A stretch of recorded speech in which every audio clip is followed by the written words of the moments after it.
You know, education is important to all of us, right? Ultimately, strong public school districts need strong leaders. But how much are they really worth? Well, anchor Kristen Hartman and the 9 on Your Side I team took a look at superintendents' contracts, their pay, and their perks in 20 of the largest enrollment tri-state districts. So Kristen's here now, and there's nothing illegal in these contracts, right? Nothing illegal, not at all.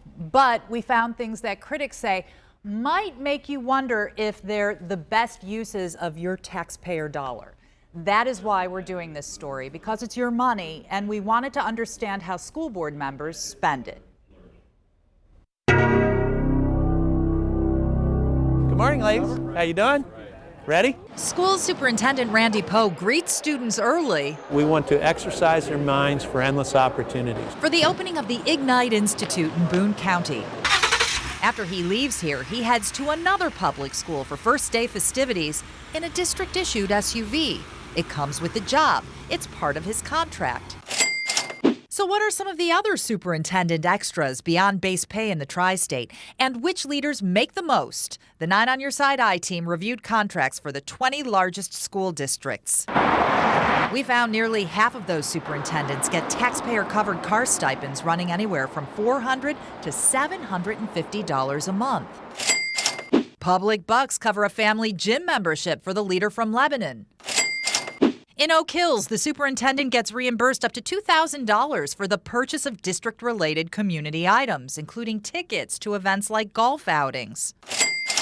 And finally, something that isn't as common across the country, bosses in 14 of the 20 local districts we surveyed get thousands in personal retirement benefits, all on the public dime. All on top of an average base pay of $164,000 taxpayer dollars a year. It sounds extravagant to me. And I think most taxpayers would agree that up to a $750 car payment is excessive. I spoke with Leslie Page from Citizens Against Government Waste, a national watchdog group. There is not an unlimited amount of taxpayer money. From national to state, Greg Lawson is with the Buckeye Institute, which looks at public policy issues. He questions why taxpayers in most of the districts we evaluated are covering superintendents' state retirement contributions. They already have incredible things like the public pensions. And he says with some of the perks, It does kind of strike you as, I don't know about that. but he told me when you're talking about school district leaders and their contracts, you have to look at the nature of the job, too. As the top guy in Boone County, Dr. Poe has to worry about the instruction of 21,000 kids. He's on top of transportation. Well, it's 275 buses that we're rolling this morning. And food service for thousands of mouths. He has to be up on health and immunization policy for his student body, and he has to plan for facilities in a growing district. Plus, he oversees a budget of about $200 million.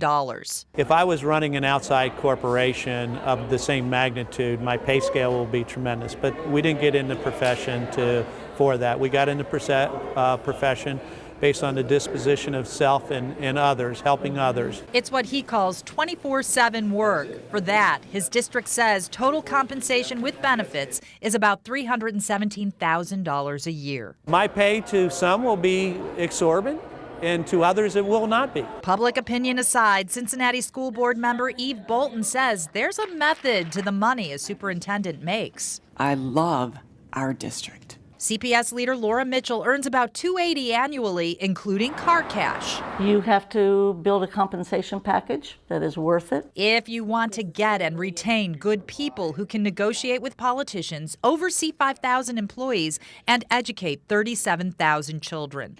Bolton says it's tough filling the position, especially with today's talent pool. It's dwindling. The pool is smaller than it was 12 years ago. The demands are so great. The competition for time and effort and the best expertise is very, very strong. Do you have a concern that contracts are going to keep ratcheting and ratcheting up? It worries us because there are limits financially to what you can put together.